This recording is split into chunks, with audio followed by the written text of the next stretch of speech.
तो हे भाई बहन, इसलिए जब भी सोचना चाहते हैं कि आज महादेव की चर्चा है तो अपनी जितनी जल्दी होते हैं उतना काम निपट लेते हैं।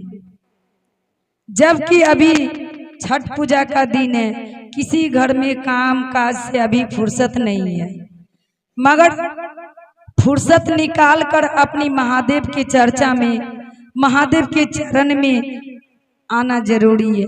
क्योंकि हम तो अपनी परमात्मा से प्रेम किए हैं, तो परमात्मा का प्रेम से ही जरूर परमात्मा का बुलावा आता है। तो हे भाई बहन, जब आपने गुरु से प्रेम कीजिएगा तो जहां भी रहिएगा तहां भी से अपने गुरु के पास में आइएगा। इसलिए साहेब भैया अपनी 3 सूत्र को बानी दिए हैं, जो बानी याद ख्याल करने के लिए दिए हैं। साहेब भैया अपने बचपन से, तब से, जब से महादेव को पाए, तो हम लोग भी क्यों नहीं उतना त्याग करेंगे गुरु को पाने के लिए। हे भाई बहन, यहाँ तो माया का बाजार है, माया के जाल है, सभी फंसे रहते हैं माया के जाल में। कुछ भी समय निकाल के अपनी परमात्मा को चरण में आए।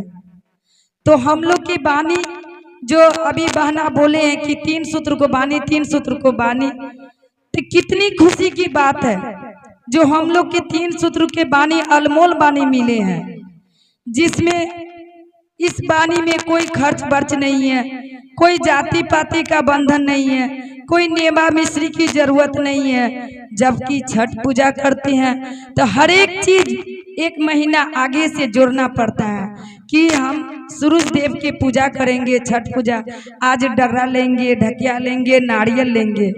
हमारे महादेव में मन की जरूरत है, भाव की जरूरत है, प्रेम की जरूरत है। इसमें कोई खर्चा बर्चा, कोई जाति पाति बंधन, कोई नेवा मिश्री की जरूरत नहीं है। जो भैया अपनी साहेब 3 सूत्र दिए हैं वह याद करने के लिए दिए हैं कि हर मनुष्य के, हर भाई के, हर बहना को मन में याद रहे कि अपना परमात्मा शिव को गुरु बनाकर याद करे। तो पहला सूत्र में हे भाई बहन दया मांगने के लिए बोले कि हे भाई बहन, आज जन जन में, देश देश में, गांव गांव में, जिले जिले में, घर घर में अपनी परमात्मा को शिष्य बने हैं, परमात्मा से प्रेम लगाए हैं। मगर तन से प्रेम लगाना नहीं होती है, मन से प्रेम लगाना होती है। तन तो अपनी काम काज कर्म में लिपटे रहते हैं, मगर मन पर परमात्मा को चरण में रख दीजिए। तो हे भाई बहन, पहला सूत्र है दया मांगना। हे शिव, आप मेरे गुरु है, आपका अज्ञानी शिष्य हूँ, शिष्या पर कुछ दया कीजिए।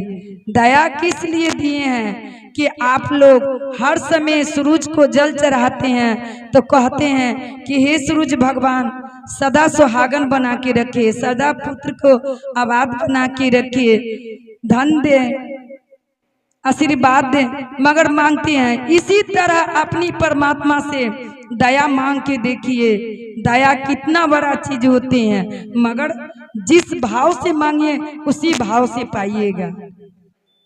अपनी परमात्मा हर समय फल देने के लिए तैयार रहते हैं, मगर कर्म कीजिएगा तब ना फल देंगे।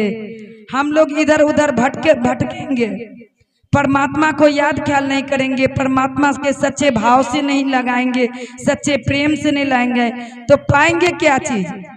इसलिए हे भाई बहन, पहला सूत्र है दया मांगना, परमात्मा को याद करना कि हे शिव, आप मेरे गुरु है, आपका अज्ञानी शिष्य हूँ, शिष्या पर दया कीजिए। आपने दया करेंगे ही परमात्मा कौन दया करेंगे। आप तो अपनी सब पर दया करते हैं, आप तो देवों में देव महादेव है, कालों का काल महाकाल है। आप तो मोक्ष दाते हैं, भोग दाता है, जीवन दाते हैं। हे महादेव, आपने दया कीजिएगा, कौन दया करेंगे। तो हे भाई बहन, आप जब सच्चे मन से पुकारिए तो महादेव सबके दया करती हैं।